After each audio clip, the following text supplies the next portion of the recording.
राम और उसके दोस्त अपने घर में खेल रहे थे। उसने बाहर हवा की तेज आवाज, शटर को हिलाने और पास के जंगल से कुछ बुरी आत्माओं की फुसफुसाहट की आवाजें सुनी। राम खिड़की पर खड़े होकर घने जंगल की ओर देख रहे हैं। उसकी भौहें सिकुड़ गईं। कुछ गड़बड़ है।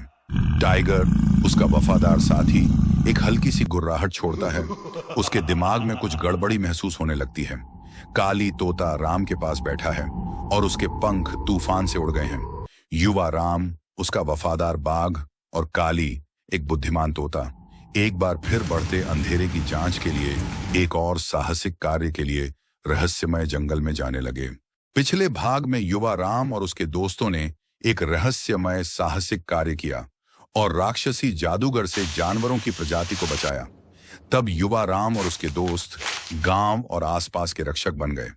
भविष्य में कैसे युवा राम और उसके दोस्त दुनिया को खतरनाक और बुरी बुराइयों से बचाएंगे, जैसे ही वे एक तूफानी शाम के दौरान उस प्राचीन, घने और रहस्यमय जंगल में आगे बढ़ने लगे।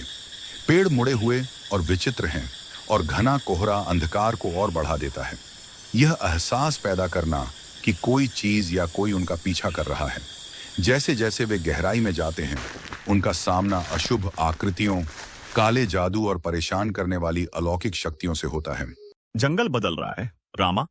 तब राम की आंखें संकीर्ण हो जाती हैं जब वह पेड़ों को हवा में अप्राकृतिक रूप से झुकते हुए देखता है। वह अपना धनुष पकड़ लेता है और अपनी तलवार कसकर पकड़ लेता है। हम ये महसूस कर सकते हैं, कुछ अंधकार छा रहा है। तभी गड़गड़ाहट की गड़गड़ाहट होती है और बिजली की एक कड़क से सुदूर जंगल के किनारे का पता चलता है, जहां पेड़ भंगुर और बेजान हो गए हैं। राम, बाघ और काली जंगल के किनारे खड़े हैं, मुड़े हुए कटे हुए पेड़ों को देख रहे हैं। कभी जीवंत रहने वाले पत्ते मर रहे हैं और हवा कोहरे से घनी हो गई है। वहां एक अप्राकृतिक सन्नाटा है। कोई पक्षी नहीं, कोई जानवर नहीं, बस किसी अदृश्य चीज की हल्की सी सरसराहट है। हम पर नजर रखी जा रही है। टाइगर गहराई से गुर्राता है। उसकी पीठ पर बाल खड़े हो जाते हैं। उसकी तेज निगाहें घने झाड़ियों की ओर घूमती हैं। राम ने अपने धनुष पर बाण चढ़ाया। उनका दिल धड़क रहा था, लेकिन उनका चेहरा शांत था। कोहरा उनके चारों ओर घूमता रहता है और उन्हें हवा की धीमी फुसफुसाहट सुनाई देती है। वहाँ कौन है? जैसे जैसे वे गहराई में उतरते हैं, जंगल और भी अधिक टेढ़ा और भयावह होता जाता है। जमीन नरम है।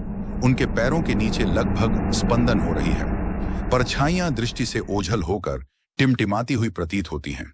राम की आंखें चारों ओर घूमती हैं। प्रत्येक कदम के साथ उनकी धनुष पर पकड़ मजबूत होती जा रही है।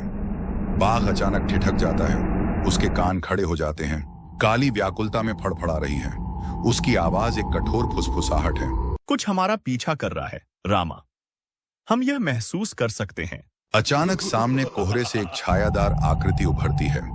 यह लंबा है, इसकी विशेषताएं अस्पष्ट हैं और इसकी आंखें फीकी चमकती हैं। आकृति स्थिर खड़ी उन्हें देख रही है। राम अपना धनुष उठाते हैं। हृदय धक धक करने लगता है। आप कौन हैं? आकृति मौन रहती है। उसका शरीर ऐसे टिमटिमाता है मानो वह पूरी तरह से वास्तविक न हो। यह राम की ओर इशारा करते हुए हाथ उठाता है।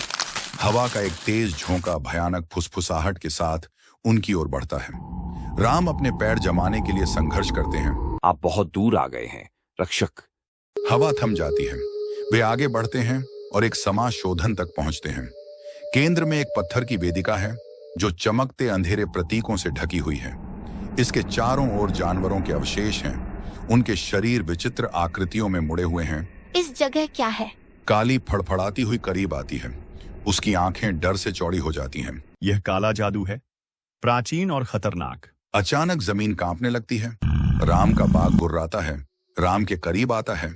उसकी आंखें वेदी के पीछे किसी चीज पर टिकी होती हैं। एक धीमी गड़गड़ाहट की ध्वनि हवा में भर जाती है और फिर छायादार आकृति फिर से दिखाई देती है। इस बार करीब। इसकी विशेषताएं अधिक परिभाषित हैं। ये मुस्कुराता है, एक क्रूर अप्राकृतिक अभिव्यक्ति। तुम्हें यहाँ नहीं आना चाहिए था। राम का हृदय धड़कने लगा। बिना किसी चेतावनी के आकृति दोनों हाथ उठाती है और उनके नीचे से जमीन फट जाती है। मोटी कंटीली जड़ें उभरकर राम के पैरों के चारों ओर लिपट गईं और उन्हें वेदी की ओर खींच ले गईं। बाघ दहाड़ता है और आगे छलांग लगाता है। लेकिन उन्हीं अंधेरी जड़ों द्वारा पकड़ लिया जाता है। राम वेदी यह स्रोत है। राम संघर्ष करते हैं, अपनी बेल्ट से चाकू और तलवार निकालते हैं और जड़ों को काटते हैं। बाघ मुक्त होने की कोशिश करते हुए जमीन पर पंजे मार रहा है। काली वेदी की ओर गोता लगाती है, चमकते प्रतीकों पर चोंच मारती है। वे अंततः पर्वत के शिखर पर पहुंच जाते हैं। शीर्ष पर एक विशाल प्राचीन पत्थर का मंदिर खड़ा है जो कोहरे से ढका हुआ है। हवा अंधेरी ऊर्जा से घनी है। चमकती हुई दौड़ें एक भयानक अलौकिक रोशनी के साथ स्पंदित होती हैं, जो समाशोधन के पार लंबी खतरनाक छाया डालती है। हम करीब हैं, बहुत करीब हैं। राम खुद को स्थिर करते हुए बाघ के सिर पर हाथ रखते हैं। वे सावधानी से मंदिर में प्रवेश करते हैं। उनके कदम विशाल खाली हॉल में गूंजते हैं। दीवारें गहरे रंग से ढकी हुई हैं, हल्की चमक रही हैं, मानो काले जादू से जीवित हों। हॉल में अचानक एक आवाज गूंजती है, ठंडी और मजाक करती हुई। रक्षक, आप एक लंबा सफर तय कर चुके हैं, केवल अपने अंत को पूरा करने के लिए। राम का हृदय धड़कने लगा। वह आगे बढ़ता है, सिर झुकाता है। उसकी आंखें सामने के अंधेरे को देखती हैं। मंदिर के केंद्र में एक छायादार आकृति खड़ी है, जो अब ऊंची हो गई है और घूमती हुई काली ऊर्जा में लिपटी हुई है। इसकी आंखें द्वेषपूर्ण रोशनी से जलती हैं और इसके चारों ओर की हवा काले जादू से चमकती है। राम अपने ऊपर मंडरा रहे आतंक के बावजूद अपना धनुष खींचते हैं और अपने हाथ स्थिर रखते हैं। ये जंगल अब मेरा है। अचानक जमीन फट जाती है और जादू की काली धारियां राम और बाघ की ओर बढ़ती हैं। बाघ आगे बढ़ता है, लेकिन मोटी जादुई जड़ों में लिपटा हुआ बीज हवा में पकड़ा जाता है। राम अंधेरे प्रवृत्तियों से बचते हैं, लेकिन आकृति की शक्ति बढ़ रही है। रामा, ऋणों को नष्ट करो। काली ऊपर फड़फड़ाती है, मंदिर की दीवारों पर चमकती हुई किरणों को चोंच मारती है। प्रत्येक प्रहार के साथ जादू टिमटिमाता है, कमजोर होता जाता है।